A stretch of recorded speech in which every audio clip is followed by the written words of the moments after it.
What's going on, everybody? Welcome back to the Wrestling Junkies podcast. I'm Mr. Cincinnati. As always, I am joined by the podcast dad himself. Troops, what's going on, buddy? Just stretching. Oh, man. Nice to how see you doing you today, too. man? How you doing, bud? How you doing? Great. Just stretching it out over here. You got to get your stretch in every once in a while. You know what I mean? I've literally never seen you stretch like this on this show. So how about we just cut the shit and say hello? I said hi. How are you? Well, I am a lot better than I was before you started doing that fucking notice me stretch. Wow. What? What? Is that not what it was? You are get to the plugs. We've been on for 90 seconds, and I've already reduced you to that. So, you know what? I'm doing my job today anyway. Thank you guys so much for joining us. This is episode 247 of the Wrestling Junkies podcast. We thank you so much for joining us tonight. As always, follow us at Junkies Pod for all things Wrestling Junkies podcast on X. Like us on Facebook. Follow us on Instagram. More importantly, subscribe to our YouTube channel. We are on the road to 1,000 subscribers, and we need your help to get there. Troops, if you would like for the people to notice you again, what's the magic number? It's just one. It's just one. Just one. Just one. Yeah, just one. Like the number of Super Bowls the Eagles have, it's just one. Not like the number of Super Bowls the Bengals have, which is 0. If you don't tell anybody, then that's not going to help us. But if you tell one person, that will help us grow. That's what we are trying to do here. But you guys got to help us. And if you want us to keep doing what we're doing, supporting independent wrestling, supporting wrestling just in general, please tell one friend. And yeah, why not? Why not? What's it going to do? What's going to hurt you? And while you're at it, follow our friends at the Main Event Wrestling Network. If you like great live podcasts, blogs, fan art, memes, you name it, we have it. A bunch of hardworking, dedicated people that we get to share this incredible community with. And we're always looking for more people to pull the seat to the table. So follow at Main Event _net on all social media platforms. And while you're at it, podcast dad, if you could do me a favor and hold up that nifty mug you got there, bud. Support our merch store. Buy a mug. It's getting cold out. This is coffee weather. This is tea weather. If you're like me and MJB, we might sip a margarita out of it every once in a while. Interesting. No. I haven't tried that yet. But hey, try anything. I mean, it tastes exactly like a margarita. It's just being drank out of a mug. Yeah. Like you've never done that. I've never had a margarita out of a coffee mug. No. That can't be. That don't sound right. What do you want me to do? I've never done that. How about you go make a margarita and put it in a coffee mug? Hello? I don't have any margarita. Not that hard. Okay, well, you get yourself an ounce and a half of tequila. Get yourself an ounce of this is not cooking with Eric. Let's move on. This isn't cooking. This is mixology. Get it right? What? What? You know, here I am just trying to help you and give you a margarita recipe that I enjoy. A margarita recipe. It is Tuesday. I'm a father Taco of 2, Tuesday. And I will be in bed at 9. I don't need a margarita. It's Taco Tuesday. Also, hey, hope you're doing well, buddy. It's been a minute. I miss him. No, he's not.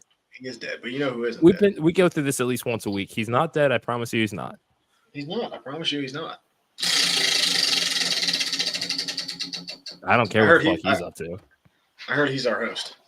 Is that breaking news? You fucking heard wrong. Did you read your email? You heard wrong. No, there's an email from the Main Event Network awards are coming. Specifically requested. I think Kyle, the head of the Main Event Network, also go follow those guys.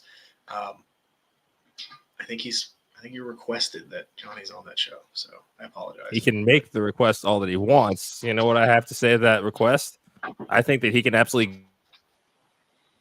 He can't hear you. You're muted. How to do my damn job? Okay. Yeah. All right, you're pissing off the head of the network. That's fine. Okay, well, I pissed you off because we're going to have Hakeem Young and Coastal Countdown this week, so whatever. Might as well keep the train rolling. Still haven't forgiven you for that. You know a lot about trains.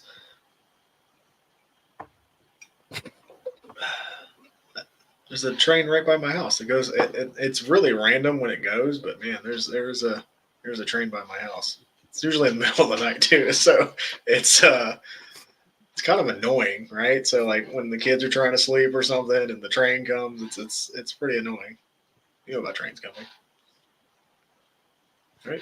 I don't have kids. Anyway, Coastal Empire Wrestling still standing. VFW Post 660 in Savannah, Georgia. $20 front row tickets. We've got the likes of Exotic Youth taking on Chip Schuyler, Simon Sermon, a daddy and his boy, and a body bag match for the Tag Team Terminal Championships. We've got Hakeem Young, who is not the Coastal Chaos champion, taking on the Flying Foe, Michael Walker, who's got both legs healthy and ready to go. I mean, if Hakeem can't beat a proverbial one-legged man in an ass-kicking contest once, I don't think the lack of a time limit is going to make much of a difference. Nope, it's not. Hakeem, you're going to lose. But, we're fair, so we're going to give him a couple of minutes on our show. We're going to take the high road here, even though Podcast Dad has a problem with high roads and trains. So, here we... You done? Yeah. Good. Okay. Because I'm trying to break down this incredible card here. Hunter James, Tyler Shoup, Coastal Empire Wrestling Heavyweight Championship implications on the line here. We will be dropping our preview show, Coastal Countdown recap or previewing, still standing. That will be airing live this Thursday in place of an episode. Your boy's getting all zooted and suited to go to a wedding. So Podcast Dad, I don't trust to run the show by himself. I wouldn't do that either. I would never do that. Why would you trust me to run the show? I don't even trust me to be a co-host. And yeah, you do that with me. 247 episodes deep, and you do that. Yeah, and we're 242 more in than you thought that we would last. So, okay, 100%. I got, even a broken clock's the right choice today. Do you take your team off? Thank you. I wanted everybody to look at the graphic, okay? It's got nothing to do with him. $20 front row seats, guys. You better get that. $3 Wells, $3 Miller Lights. That means I could get a $3 Tom Collins realistically if I want to go down there. You could. Yeah. You don't deserve that, but yes, you could. Tommy C's are great. Still haven't had one yet, have you? All right. Okay. Stop. What? Tommy C's? Relax. Yeah, that's what. Yeah. Yes. You had any eggs Benny either? Like, what are we doing here? There's not been any eggs Benny in quite a while, but I had one a couple weeks ago. Man, you have an eggs Benedict paired with a Bloody Mary, you are going to have yourself a good Sunday. I'll tell you that. I will tell you that. I'm a mimosa pitcher kind of guy. Mimosa Tower, if you're nasty. I was going to say Mimosa Tower. Let's get that right. Well, it depends on how many people I'm having brunch with. Okay, if it's just me, three. It was 3 people. Yeah. But if it's me just going to my usual spot to have brunch and catch an NFL game, then yeah, it's gonna be a pitcher. But to be fair, they're kind of like the tiny ones that they put juice in at kids' birthday parties and shit like that. What? Yeah. It has brunch at 1. No. Their brunch ends at 1, so I'm usually there by noon. So whatever. But the mimosas keep going all day. Are you going to the game? I don't know. I should probably talk to Max about that. You probably should, because I know. Did something, and I apologize. That's okay. She got a flash sale last night. You get to see your team only once every few years. I get it. 8. I get it. 8. Last time they were here, dude, it was 2016. It was Carson Wentz's rookie year, and he threw 3 picks. I don't remember Andy Dalton follow up, but okay. Andy Dalton and the Bengals beat the Eagles. It was pretty sad. It was Andy Dalton with DirecTV and not cable. It was Andy Dalton with the leading rusher, who was it? I can't remember his name, but it was not a running back that you will know. I mean, you will, but not anybody else will know. Hill had a good year. Gio had a couple of good years there. We're not talking about the law firm, I don't think. There might have been some overlap there. There might have been. I'm looking it up now. But yes, guys. There's a few. Coastal Countdown. Go watch that. But Raw happened last night. Dude, Raw was pretty wild. I really enjoyed that episode, and I know that we've had some conversation about. Is Rex Burkhead. and the Eagles' leading rusher was Wendell Smallwood. What in the Peyton Hill just happened? The leading receiver for the Bengals was Brandon LaFell. I do remember that. Yeah. And the leading receiver for the Eagles was Peyton Turner. Okay. Yeah, we've come a long way, buddy. We've come a long way since the 4-7-1 Bengals beat the 5-7 Eagles 32-14. Yeah, but our offense looked a little sleepy on Sunday, and Anyway, let's talk about Raw, man. Okay, real quick. Fuck Monday Night Raw. I just want to pull up something, and it will just be real quick, folks. I'm sorry. I'm so sorry. While you do that, shout out to Chelsea Green for retweeting us today. That was pretty cool. That was cool. 8:27 p.m. yesterday, You called it. What did I call Mr. Cincinnati? You were talking about the New Day getting the win in the tag team tournament. Which So I was right. Okay. I just said you called it. Yeah. Say it. Yeah, you called it. Nope, say it. You called it. So Say it. Monday Night Raw also had that bookend segment that I really, really enjoyed between Bronson Reed and Seth freaking Rollins. It's always nice to see those brawls throughout the show. I'm loving that they're keeping this a part of Bronson Reed's character. I mean, this is the aggression that he needs going into this fight because, if we hadn't seen WWE firing him up the way that we have over the last few months, I mean, I think that we would be willing to say, oh, Seth Rollins, despite the size, has this in the bag. He's slaying beasts. He's slaying kings. Like, what's a monster? And he's beating Braun Strowman too. Excuse me. But it's a different Monday Night Raw now. It's a different playground. And Seth was very meta and acknowledged that a couple of weeks ago. And here we are. He stood his ground, and Bronson sends himself through the announce table. But dude, that thing exploded. Have you ever seen a table explode like that, where it just went out? Yeah, dude, that was crazy. Cool. That was pretty. I've never seen a table just go like that. Was cool. That was really cool. Yeah. Something we didn't talk about yesterday, and I feel like it was a miss on our part, is that Samantha Irvin left the company, and it makes me super sad. It does. It does. I don't know. I don't know if it's been revealed why. I don't know if we're ever going to get that reason why. It has. It was. And a lot of those assumptions are, what's the word that I'm looking for? Dog shit. Anyway, it's being reported Samantha Irvin left because she wanted to pursue outside WWE interests, like her singing career. I mean, she got her start on either The Voice or America's Got Talent, one of the two. So she has that musical background, wanted to get back into pursuing her music, and it just didn't work out that she could do both at the same time. It doesn't sound like there's any hard feelings, that the door is always open for her to return. And that's the appropriate way to handle this situation. But this isn't because Ricochet left that she's going, or she was forced out or anything like that. It's just kind of one of those things. It's like, let's just wait and see what comes out about it. If she's got more to say, she will. But, as much as it stinks and as much as her contributions have really amplified the presentation of Raw over the last couple of years, which they have, these are human beings at the end of the day. It's no different than if you left a job that you don't like, or if I left a job that I didn't like. People have the right to do that. Just because they entertain us on TV on a regular basis doesn't somehow, negate that. We wish her the best. And we got Lillian Garcia coming back in, and I'm sure that we'll see Samantha Irvin down the line. I'm not really worried about that. Hey, I just wanted to, throw it out there. We didn't talk about it, and that's pretty major news. So I know I've been a little chapped today. I'm sorry. No, you're fine. I thought you said it very well, and can't agree or contribute anything else to that. So great job. Have I rendered the podcast dad speechless? Color me shocked. No, don't say that, because then I won't shut up about the Eagles winning the Super Bowl and the Bengals losing the Super Bowl, and then the Eagles going back to the Super Bowl, which the Bengals can't do because anyway. I'm surprised Joe Burrow's still healthy. Knock on wood. Don't you have a Wiggles song to go listen to or something? It's crazy. I don't listen to the Wiggles anymore. I listen to Elmo and I listen to Minnie Mouse. Thank you. So that's where I am. Wiggles. What happened to Miss Rachel? Is she still? You know what? Okay. Miss Rachel's still there. We're gonna try movies soon, because I cannot watch another episode of Minnie Mouse's Boutique, because I will tear my hair out. What about Bluey? I've seen that they're kind of in the Bluey, not quite there. We have a couple Bluey like stuffed animals, but not quite there yet. They really are enjoying The Nightmare Before Christmas. Great movie. It's actually a terrible movie. So yeah. Anyway, I'm not even gonna listen to that. I'm not even gonna listen to that. No. You're lucky that's something else. Christmas time. If you have I'll tolerate that. If dude, you're talking to the dude that got married on Halloween, and you're surprised that I don't like Christmas. The joyous time of year. Just because you love Halloween doesn't mean it's fake joy. It's fake joy. Everybody's it's fake joy.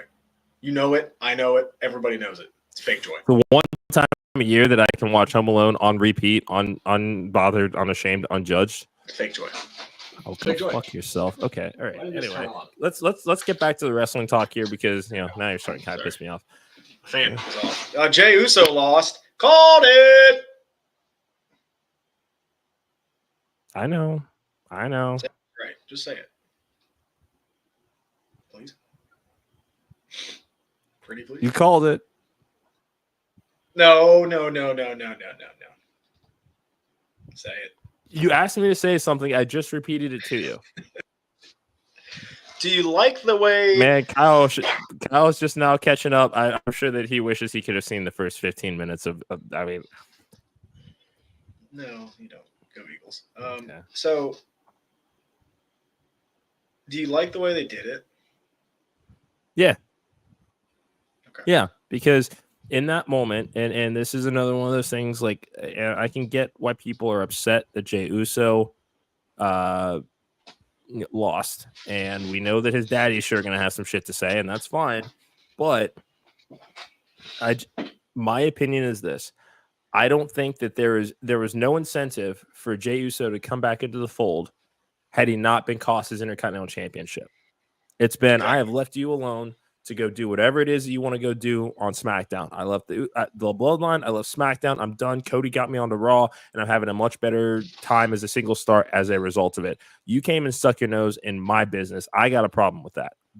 I don't think that there's anything wrong with that story. There's a couple of other things I've seen online today as well that that I think are interesting stats. Both The Rock and Yokozuna have also lost their championships in Philadelphia before. So I don't know if this is some intentional, keeping history at the forefront of things, but I think that's a pretty interesting stat, and it adds a little intensity to this bloodline as far as an intangible that you can kind of go look at. People are saying that Jey was wrong for 28 days, and no, he wasn't. It's going to put him back in the biggest story in the company. I think we've learned from Triple H that he doesn't do stuff not on purpose, right? So that would make sense. Look, we knew this title reign wasn't going to be long. We all knew that. They did the win because he was at the top of his peak of popularity. They got the huge moment on Raw. They got the pop. He looked good with the title. They got everything about it. And they gave him something to do until it was time to get him back into the storyline. Because what was he doing before that? Losing every match. So you give him a little title run. It looked good on him. It was good. I'm happy with it. Braun Breaker's your champion again. Everybody was bitching about that. Now he's your champion again. Why are we upset? Like this, they did this, I think, in the most logical way ever. And what's the one thing you and I complain about is nothing makes sense. Nothing logically makes sense. This made sense. Can I also point out that we got a face-off between Braun Breaker and Jacob Fatu? We talked about on this show yesterday, or maybe last week. Doesn't fucking matter. We talked about Brock Lesnar and whether we actually need him again. Nope. That face-off said that we don't need him. You heard how that crowd came unglued just to see those guys match wits with each other. Okay, that's a WrestleMania main event 3, 4, 5 times over. You want to put them in it for the Intercontinental title, world title. It doesn't matter. That will be a main event for both of these guys down the line. To quote Aaron Rodgers, relax. Okay, we're not quoting Aaron Rodgers on this show. So, well, I just did. Yeah, don't do that. Get us canceled. But yeah, it makes too much sense. Like this is the way they had to do it, and this is the way they did it, and I'm happy with the way they did it. If you're not happy with the way like this came about, like what do you want? What did you want? Like, how did you want this? Did you want him to go into War Games with the IC Championship? Because then that devalues what the IC Championship is. Like, I wouldn't necessarily go that. I would. I would. Okay. All right. Because don't you want that to be defended on the Big Four rather than just in the match? My only argument to that would be that, again, because we're seeing this evolution of Roman Reigns, it's basically kind of the inverse of what we saw with the birth of the Bloodline. Jey was the first one to fall in line, become the right-hand man, brought Jimmy in. Now we're seeing Jimmy have to bring Jey back into the fold. Jey went and got over on his own for the better part of a year. So that's why I could also see the argument for having him go in as the Intercontinental Champion in that show, because it shows, okay, Roman, and especially when Roman says, hey, I'm proud of you. That was his way of kind of starting the ice breaking to mend these fences here. Yeah, but that was I can get it from that respect. What's that? But that was for everything, not just winning the IC champion. That was for everything. Going out on his own, doing all this. That was everything. My still, argument the timing. is with Cody Rhodes. What was our biggest complaint? Is that the title is not being focused on. I think if you have the IC championship, after everything they've done with Gunther to make this a prestigious championship, to have it be just kind of he wouldn't be the main focal point of the match anyway.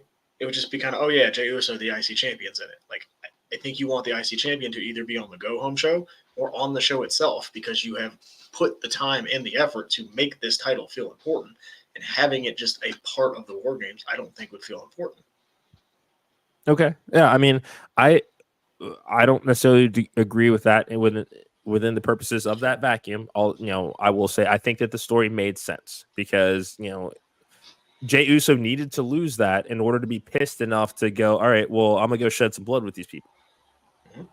Because, I mean, this is going to be a bloody War Games. We'll see. I don't know if anybody's going to hit in the head with a toolbox, but probably not. But yeah, I mean, it's War Games. It's if there was ever an environment, and again, if the story calls for it, I think that when we're dealing with the Bloodline, I call for a little bit. I agree. I hope there is. Because this is a blood feud, so this would make sense. We also got the return of the Wyatt Sicks with Uncle Howdy. Yes, we did. Your thoughts on them targeting the Miz and the Final Testament? I don't know that they necessarily are targeting Miz just yet. We'll see. Because they didn't necessarily. I mean, like, Ellering shoved Miz out of the way to take the mandible claw, if I recall. I didn't get to watch the replay this morning. It was late when I watched last night. Pushed him out of the way. Yeah, I mean, Miz, and I said it last night on Twitter, Miz looked like a kid in a tornado drill at school, kind of, heads over and all the commotions going on around him. I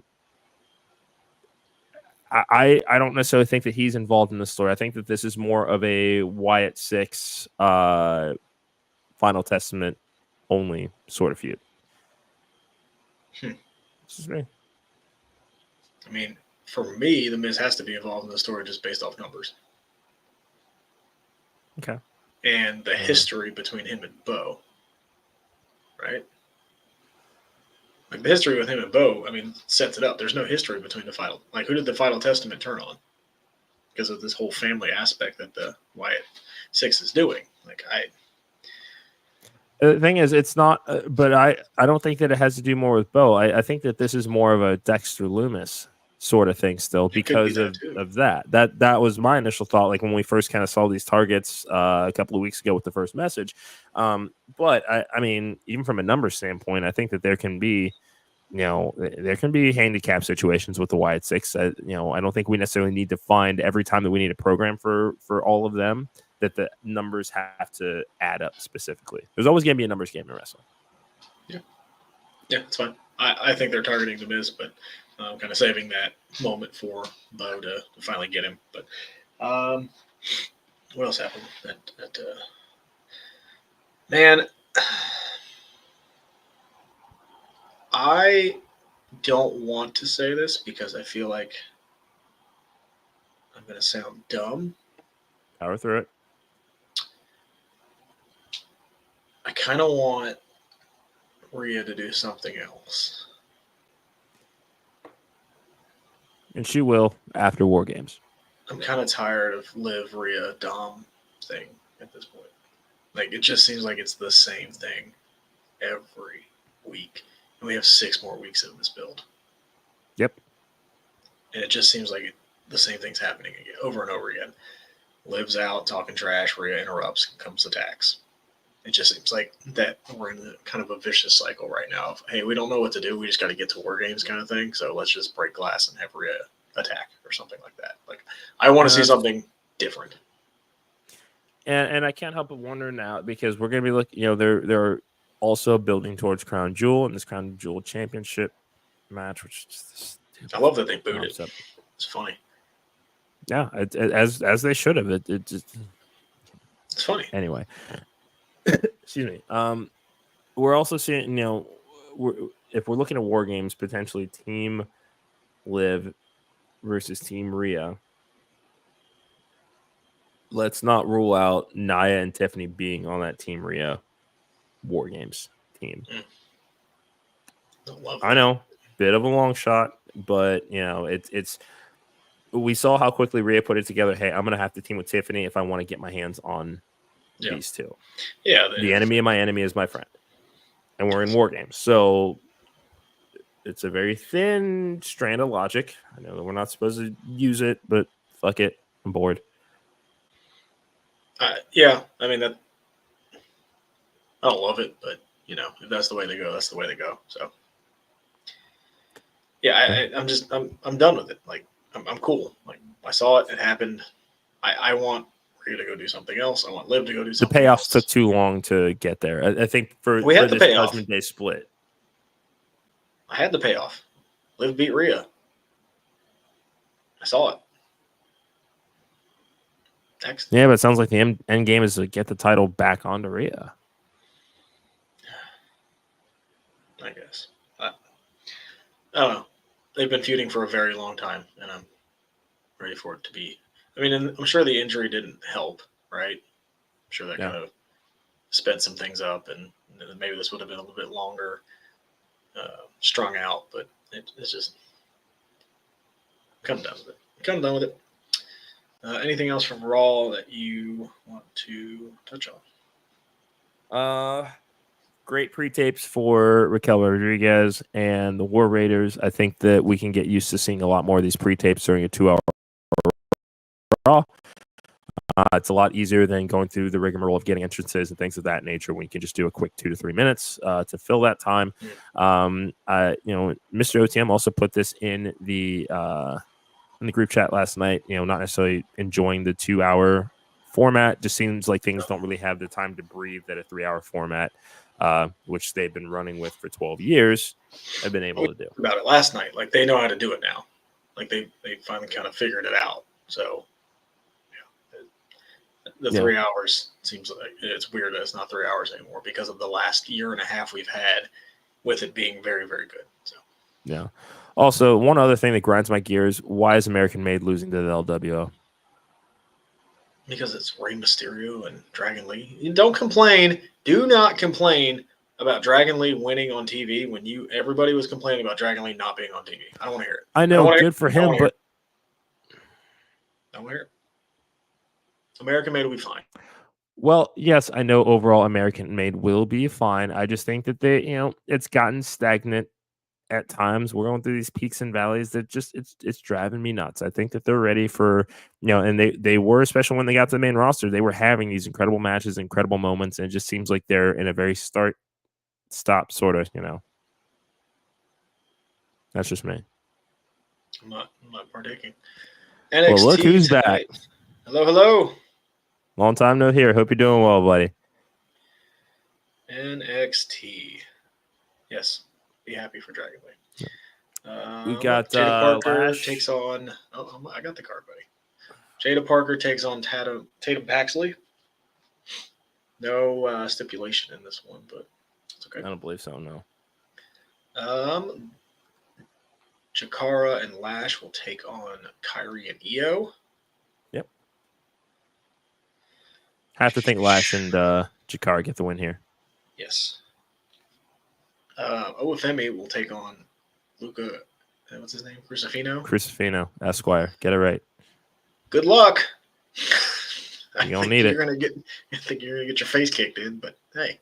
Probably. Stephanie Vakor and Julia will take on Fatal Influence. Again, good luck.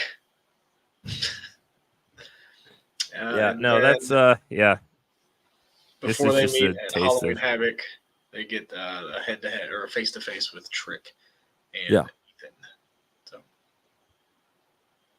yeah, should be not mad at it. Pretty solid. Go home. Absolutely.